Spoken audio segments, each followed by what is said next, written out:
Salam Bapak Ibu, saudara-saudara yang diberkati Tuhan Yesus. Kembali pada kesempatan ini saya hadir untuk kembali ingin berbagi tentang kebenaran firman Tuhan. Dan kembali lagi saya katakan bahwa firman Tuhan adalah dasar daripada iman kita sebagai orang-orang yang percaya kepada Yesus Kristus. Dan Bapak Ibu saudara-saudara yang berkati Tuhan dimanapun berada, ketika di dalam kehidupan kita jalani hidup ini tanpa kita mengenal kebenaran, maka segala sesuatu yang kita lakukan tentu akan jauh daripada kebenaran dan selalu membuat kita di dalam kehidupan kita, dalam usaha, pekerjaan kita, selalu mendatangkan kegagalan, kekecewaan.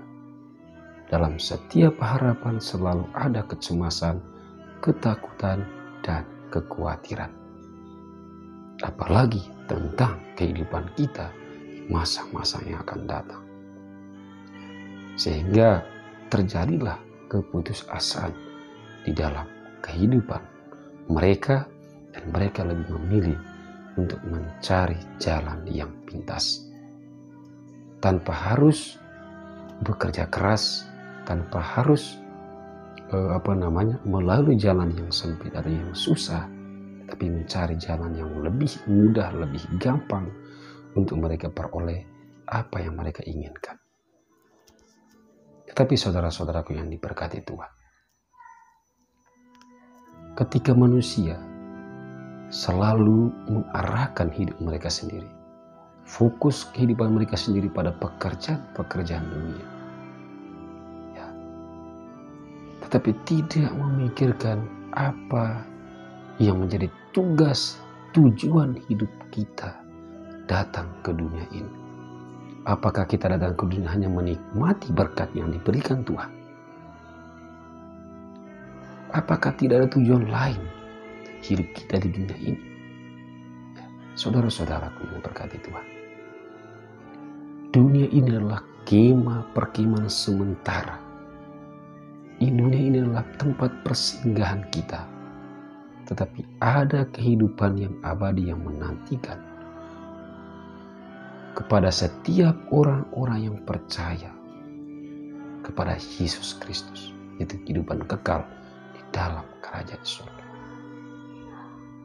Jadi pertanyaan, apa tujuan kita datang ke dunia ini? Apakah hanya menikmati berkat Tuhan? Segala hasil bumi, apa yang ada di dunia ini? Apakah kita hanya menikmatinya dan menjalani kehidupan ini tanpa kita harus tahu apa tujuan kita sebenarnya datang ke dunia ini? Saudara-saudaraku yang berkati Tuhan, kita datang ke dunia ini, memang kita harus menikmati segala sesuatu yang diberikan Tuhan. Kita harus bekerja untuk memenuhi setiap kebutuhan hidup kita. Tetapi ada yang lebih besar daripada itu, yaitu keselamatan jiwa kita. Dengan apa saudara? Hanya satu, yaitu membaca firman Tuhan dan mendengarkan firman Tuhan, supaya saudara mengenal kebenaran itu. Jadi saudara-saudaraku yang diberkati Tuhan, dalam pembahasan video ini saya ingin menjelaskan kepada saudara itu tentang kesembuhan yang sebenarnya. Banyak yang memahami arti daripada kesembuhan, saudaraku, yaitu kesembuhan jasmani, dan itu nyata dalam setiap kehidupan manusia. Ya, banyak orang-orang yang disembuhkan, ya, berbagai macam pelayanan Tuhan, hamba-hamba Tuhan melakukan tanda kebesaran mujizat Tuhan dalam setiap pelayanan mereka masing-masing. Begitu banyak terjadi kesembuhan. Bahkan mereka yang tuli, mereka yang bisu, mereka yang sakit kusta ditahirkan, mereka yang buta bisa melihat. Ya, itu adalah kebesaran kekuatan dahsyat Tuhan Yesus Kristus yang terjadi dahulu, kini, bahkan sampai selama-lamanya. Kuasanya akan tetap sama dan tidak berubah. Dan itu karena apa saudara? Karena orang-orang yang dipakai Allah orang-orang yang diutus oleh Allah, mereka mendengarkan firman Tuhan, mereka mengenal kebenaran dan menyampaikan itu kepada setiap umat manusia. Dan untuk meneguhkan iman mereka dalam setiap pelayanan-pelayanan mereka, maka terjadilah kesembuhan, pembebasan, pemulihan mereka yang sakit disembuhkan. Bahkan mujizat, ya.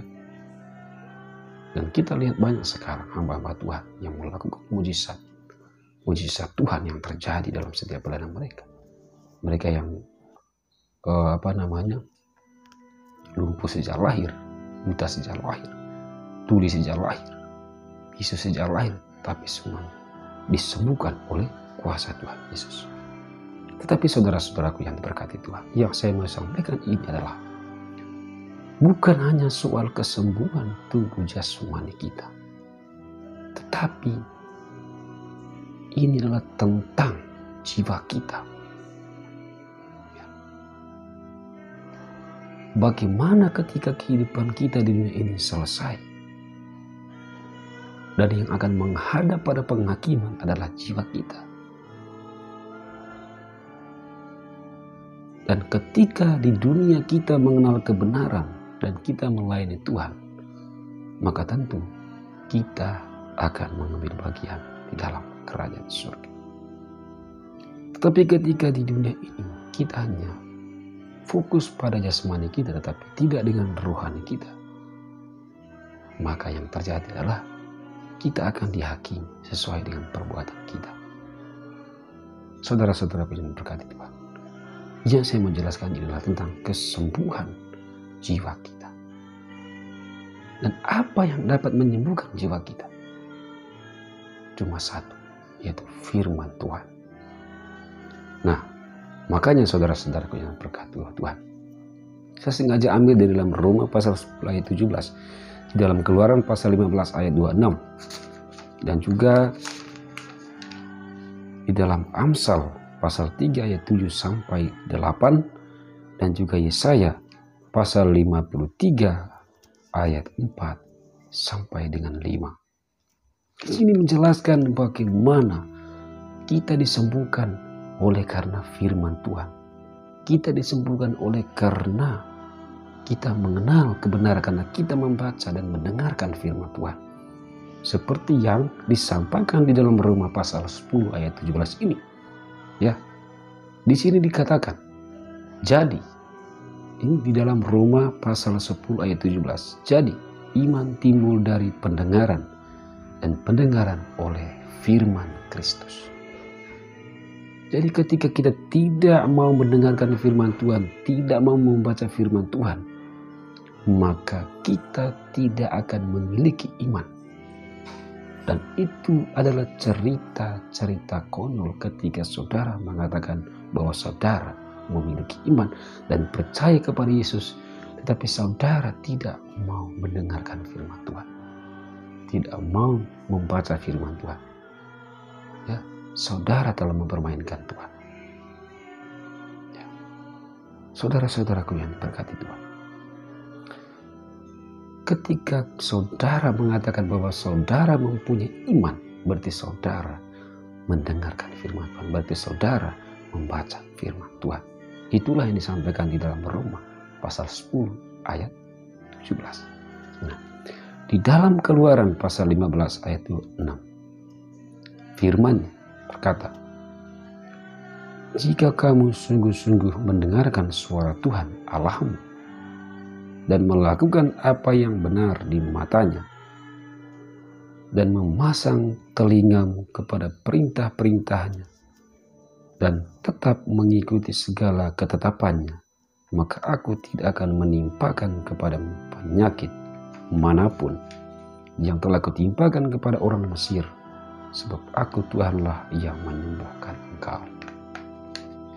Jadi saudara-saudaraku yang diberkati Tuhan, di dalam Keluaran 15 ayat pasal 26 ini, artinya orang yang sungguh-sungguh ingin mendengarkan suara Tuhan dan melakukan apa yang benar di mata Allah, ya, telinganya mendengar segala ketetapan, peraturan, perintah Allah, maka Tuhan tidak akan menimpakan penyakit apapun di dalam kehidupan mereka. Ya. Seperti yang Tuhan berikan kepada orang Mesir dulu. Sebab Tuhanlah yang menyembuhkan kita. Nah, apa yang menyembuhkan kita, saudara? Ya, seperti yang disampaikan, ketika kita mau mendengarkan firman Tuhan, telinga kita mendengarkan segala ketetapan-ketetapannya, perintah-perintahnya, maka kita akan mengenal kebenaran dan kita akan disembuhkan dan kita akan mengetahui jalan Tuhan. Ya. Dan Tuhan pun tidak akan menimpakan kepada kita penyakit apapun. Artinya segala masalah apapun yang bisa merusak kehidupan kita, tapi Tuhan akan menjauhkan itu. Tapi Tuhan akan membiarkan kita hidup di dalam kebenaran. Dan Tuhan membiarkan kita untuk kita hidup seturut dengan firman. Dan itu yang berlaku dalam setiap kehidupan kita.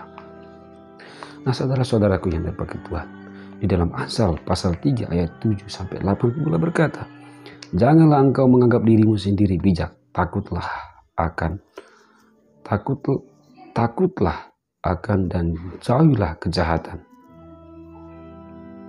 Itulah yang akan menyembuhkan tubuhmu dan menyegarkan tulang-tulang. Nah, di dalam kehidupan ini saudara, banyak orang-orang yang merasa diri bijak, merasa diri benar, ya, di hadapan Tuhan, di hadapan sesama. Tetapi bagi kita orang yang percaya dan beriman kepada Yesus Kristus, ya, maka kembali saya katakan, kita harus memposisikan diri kita pada tempat yang paling dasar, ya. Supaya kita tahu segala sesuatu yang baik dan yang benar yang perlu kita lakukan. Dan kita tahu sesuatu yang jahat, ya, yang tidak boleh kita lakukan. Dan ketika kita takut akan Tuhan, maka itulah yang menyembuhkan jiwa kita, saudara. Maka Tuhan akan selalu menjaga kita. Tuhan akan memberkati dan mengarahkan hidup kita supaya kita tetap berada dalam jalan. Sebab satu tujuan iman kita adalah yaitu keselamatan jiwa.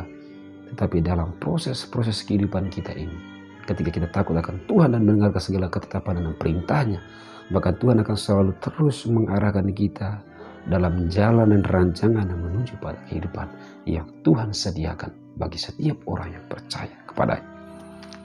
Sehingga di dalam Yesaya pasal 53 ayat 4 sampai 5 ini katakan, tetapi sesungguhnya penyakit italah yang ditanggungnya dan kesengsaraan kita yang dipikulnya. Padahal kita mengira dia kena tulah, dipukul dan ditindas Allah, tetapi dia tertikam oleh karena pemberontakan kita dan diremukkan oleh karena kejahatan kita. Ganjaran yang mendatangkan keselamatan bagi kita ditimpakan kepadanya dan oleh bibir-bibirnya kita menjadi sembuh. Nah, ini menceritakan tentang bagaimana Yesus hadir, bagaimana Yesus menderita sengsara di kayu salib, ya. Dan ini semua menceritakan tentang kesengsaraan Yesus ketika diolok-olok, dicaci maki, ketika diludahi, ketika dimahkotoi, ketika dipaku di salib, hingga akhirnya ia mati. Itu semua oleh karena apa, saudara? Itu semua oleh karena dosa-dosa kita. Tetapi oleh karena bilur-bilurnya lah, oleh karena darahnya itulah yang memberikan kesembuhan bagi kita. Dan pada hari ketika ia bangkit, itulah jaminan bahwa Allah kita adalah Allah yang hidup, bukan Allah orang mati. Nah, saudara-saudaraku, makanya kita yang percaya di dalam nama Yesus Kristus, maka kita akan mati bersama Kristus dan bangkit pula bersama Kristus. Nah, saudara-saudaraku yang berkati Tuhan Yesus dimanapun berada. Jadi, berbicara tentang kesembuhan bukan hanya bagaimana kita disembuhkan dari sakit penyakit kita, tetapi yang terutama adalah kesembuhan jiwa kita, itu hanya dengan firman Tuhan. Sehingga dengan kita mendengarkan firman Tuhan, dengan kita membaca firman Tuhan, mengikuti segala perintah dan ketetapan-ketetapan Allah, maka kita akan disembuhkan. Artinya kita akan diarahkan dan menemukan kebenaran itu yang akan mendatangkan keselamatan kekal bagi jiwa kita. Sehingga apa yang menjadi tujuan hidup kita memperoleh, yaitu mahkota kehidupan kekal. Sehingga suatu saat kita akan duduk bersama Bapa di dalam kerajaan surga. Saudara-saudaraku yang diberkati Tuhan, untuk meyakinkan kembali saudara semuanya itu tentang kesembuhan baik jasmani maupun rohani. Banyak ayat-ayat yang menjelaskan di dalam Alkitab, namun sebagian saja yang mau saya sampaikan. Saudara juga bisa membacanya. Lanjutannya dalam Yeremia pasal 17 ayat 14, di dalam Matius pasal 4 ayat 24, di dalam Matius pasal 8 ayat 2 sampai 3, juga dijelaskan dalam Matius pasal 8 ayat 5 sampai 7, di dalam Matius pasal 8 ayat 17, di dalam Matius pasal 9 ayat 28 dan 29, di dalam Matius pasal 14 ayat 14, di dalam Markus pasal 6 ayat 56. Semua yang menceritakan tentang kesembuhan yang diberikan Tuhan kepada kita, bukan hanya jasmani, tetapi juga rohani kita, artinya jiwa kita. Jadi saudara-saudara bisa baca di dalam ayat-ayat yang sudah saya sebutkan ini. Dan semoga saudara merenungkan itu ketika saudara membacanya, mendengarkan apa yang saya sampaikan ini, dan juga membaca ayat-ayat lainnya. Juga saudara renungkan itu, dan Roh Kudus Tuhan bekerja dan memimpin menuntun saudara pada kebenaran dan memberikan pemahaman ini kepada pikiran dan akal budi saudara. Saya percaya ketika saudara benar-benar ingin belajar mengenal kebenaran firman Tuhan, maka saudara akan dipimpin oleh Roh, yaitu Roh Kudus, Roh kebenaran yang akan memimpin saudara terus berjalan di dalam jalan Tuhan. Sehingga saudara-saudara yang berkata Tuhan, semoga apa yang saya sampaikan ini bisa menjadi berkat bagi saudara semuanya. Sehingga kemudian saudara akan dipimpin Roh, dan saudara pun akan dipakai oleh Tuhan untuk menjadi pelaku firman, menjadi pewarta sabda Tuhan, menjadi saluran berkat bagi sesama, bagi semua orang. Dimanapun saudara akan menjadi berkat bagi mereka. Jadi saudara-saudaraku, semoga ayat-ayat ini menguatkan saudara selalu, dan saudara akan selalu mengikuti segala ketetapan Tuhan di dalam kehidupan saudara, dan selalu mau dipimpin oleh Roh Kudus.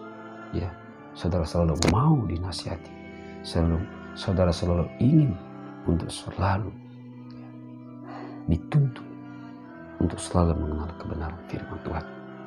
Dari saudara-saudaraku yang berkati Tuhan dimanapun berada, saya percaya dan saya pun berdoa kepada saudara agar saudara selalu berada di bawah bimbingan Tuhan, berada dalam tuntunan Roh Kudus Tuhan untuk terus berjalan di dalam kebenaran. Salam, Tuhan Yesus memberkati.